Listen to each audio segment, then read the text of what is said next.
आप सब लोगों ने मुझे बहुत प्रेम दिया। ये जितनी बातें बताई जा रही है, मैंने टनल्स बनाए, एक्सप्रेस हाईवेज बनाई, बड़े बड़े ब्रिज बनाए, गंगा पर 11 ब्रिज बनाए, ब्रह्मपुत्रा पर बनाए, वर्ल्ड के 7 रिकॉर्ड हुए। पर ये सब काम मैं इसीलिए कर सका, लोगों ने मुझे जो प्रेम दिया, विश्वास दिया और समर्थन दिया, उसके कारण। अगर आप नागपुर में,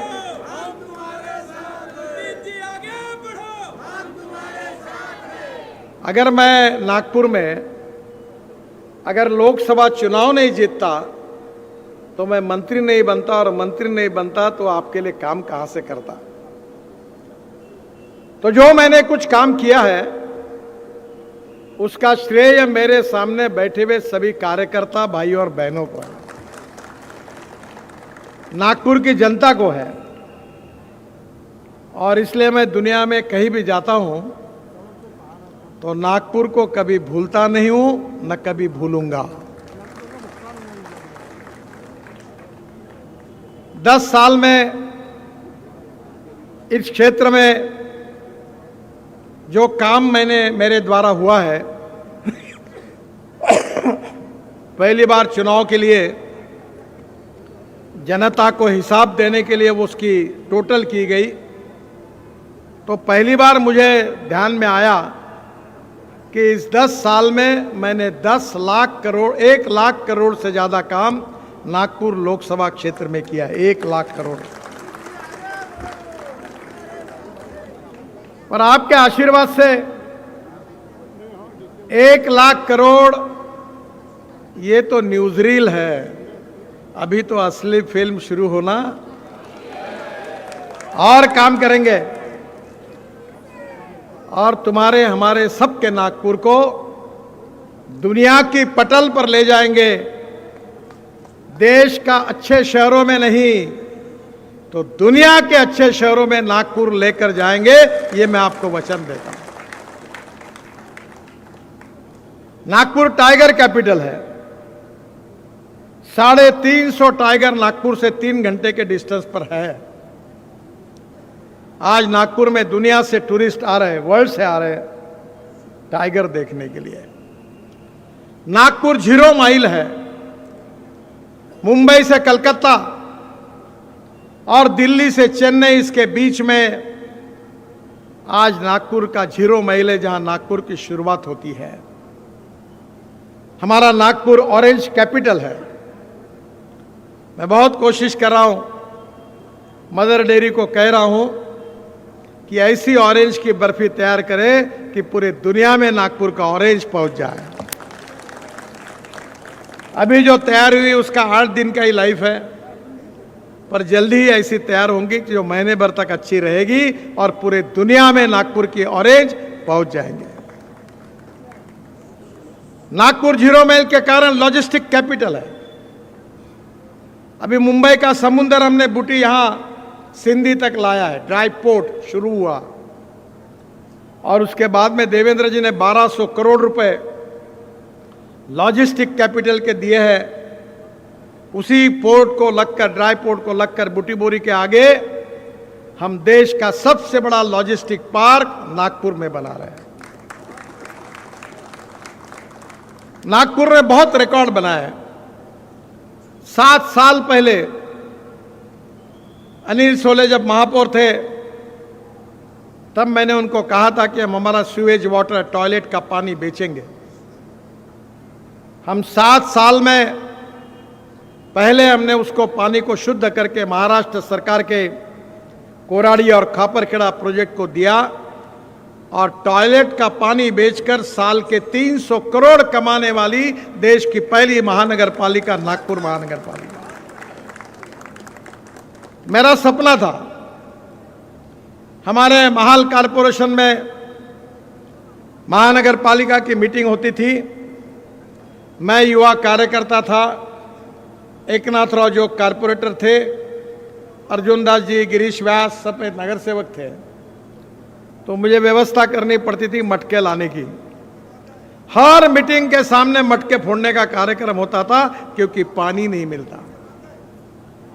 हमने सपना देखा था कि नागपुर को 24 घंटे पानी देंगे, 24/7। 89 पानी की टंकियां बनाने का प्रस्ताव हमने तैयार किया। करीब 79 हमने पानी की टंकियां शुरू कर दी। 2 टंकियों की जगह नहीं मिली है और 8 टंकियों का काम शुरू है। कुछ 3-4 दिन पहले आमदार मोहन मते के मतदार क्षेत्र में 7 पानी के टंकियों का मैंने एक समय उद्घाटन किया। और मैं विश्वास देना चाहता हूं 70 से 75% जनता को 24 घंटे पानी मिलता है। मैं डिप्टी सिग्नल में गया था, लोगों को पूछा कि जिनके घर में 24 घंटे पानी नहीं आता है वो हाथ ऊपर करो। एक भी हाथ ऊपर नहीं आया। आज झोपड़पट्टी में घर में ड्रम रखने की जरूरत नहीं है।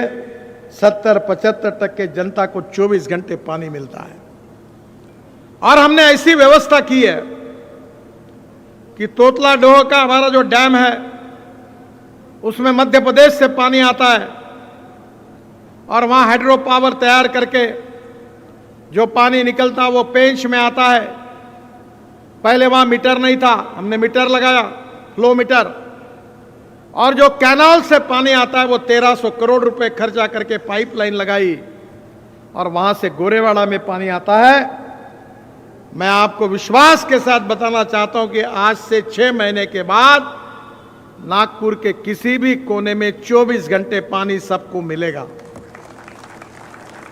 और आने वाले 25 साल तक नागपुर के लिए कोई पानी की समस्या नहीं होगी, यह विश्वास मैं आपको देना चाहता हूं। मिहान प्रकल्प शुरू हुआ। मिहान को पहले बहुत लोगों ने विरोध किया था,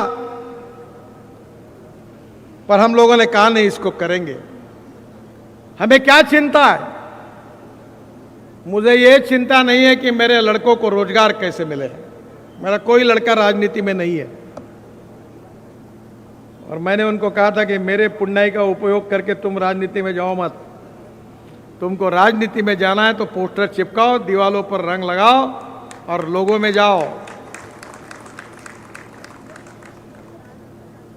मेरी विरासत, मैंने किया हुआ काम, अगर इसके ऊपर किसी का अधिकार है तो भारतीय जनता पार्टी के कार्यकर्ताओं का अधिकार है, वो मेरे वारसदार। बहनों और भाइयों, इस 10 साल में इतने काम हुए कि वो मैं बताऊंगा तो 3-4 घंटे लगेंगे।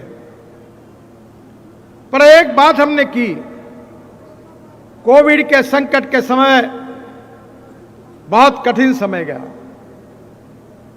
ऑक्सीजन नहीं था। हमने समझ में नहीं आ रहा था कि क्या हो रहा है। मेरे स्कूल का मेरा एक जिगरी दोस्त कोविड में चला गया। मैं बहुत ही नर्वस हो गया। मैंने मेरे पत्नी को कहा कि यह कोविड के कारण मेरे सामने मुझे मृत्यु दिखता है, और जब स्वास्थ्य खराब होता है, मृत्यु नजदीक आता है, तो सत्ता और संपत्ति कोई काम नहीं करती। 100 करोड़ रुपए का साहित्य, oxygen plant, ambulance, 80 ambulance, ventilators. एक वेंटिलेटर की कीमत 7 लाख रुपए है। मैंने आंध्र प्रदेश के विशाखापट्टनम के, मैं ही मंत्री था, मैंने ही वहां मेडिकल डिवाइस पार्क शुरू किया था। वो बेचारे इतने अच्छे लोग हैं, उन्होंने कहा सर ये तो आपके कारण सब निर्माण हुआ, केवल कॉस्ट प्राइस दीजिए। 47,000 रुपीज में उन्होंने वेंटिलेटर दिया और 500 ventilator Gadchiroli, Sironcha, Etapalli, Aheri, Buldhana, Akola, Washim, private doctor को सबको हमने फ्री ऑफ चार्ज वेंटिलेटर दे दिए, ऑक्सीजन पैक दे दिए। ना जात देखी, ना पात देखी, ना पंथ देखा, ना धर्म देखा। मैं अक्सर एक बात कहता हूं और मैं जो कहता हूं उसका पालन करता हूं, उसकी कीमत चुकाने के लिए तैयार रहता हूं कि जात, पंथ, धर्म, भाषा, सेक्स और पार्टी, इसके आधार पर किसी को डिस्क्रिमिनेट नहीं करूंगा। मैंने ताजबाग में लोगों को कहा था तुम चिंता मत करो, जो वोट देंगे उसका भी काम करूंगा, जो नहीं देंगे उसका भी काम करूंगा। और मैंने यह तय किया है कि जातीयवाद को घर से हटा लो। नागपुर शहर मेरा परिवार है, आप सब मेरे हैं और मैं आपका हूं। मेरे यहां कोई भी कैंसर, हार्ट का रुग्ण हो, कोई दिव्यांग हो, मेरी मां ने मुझे बताया था कि तुम इनकी सेवा करते रहो, तुमको कोई कमी नहीं होगी। परसों मैंने करीब 90 इलेक्ट्रिक पर चलने वाली ट्राइसिकल दिव्यांगों को दी। जब मैं उनके पास गुलाब का फूल दे रहा था, उनके आंखों में आंसू थे। 350 लोगों को पैर लगा के दिए। वो फुटबॉल खेलने लगे, बुलेट चलाने लगे। मैंने मन में कहा कि सब कुछ मिल गया। जात, पंथ, धर्म, भाषा, चाहे दुनिया कुछ भी कहे, जिसको देना है वोट दे। एक आदि के नाराज होगी तो कोई बात नहीं, पर मैं जातिवाद नहीं करूंगा, सांप्रदायिकता नहीं करूंगा। सबका साथ, सबका विकास, सबका प्रयास, ये जो मोदी जी ने कहा उसी के अनुसार चलूंगा। और कवाड़ी जी, मैं आपको विश्वास देना चाहता हूं कि बाबा साहेब अंबेडकर जी ने दिया हुआ संविधान हमारा आत्मा है। इस समाज से छुआछूत, अस्पृश्यता, जातीयता समूल नष्ट करके समाज में समता, ममता, सोशल इकोनॉमिक इक्वालिटी प्रस्तापित करना, ये हमारा जीवन मिशन है। It is a part of life conviction, no compromise. संविधान बदलने का सवाल ही नहीं उठता।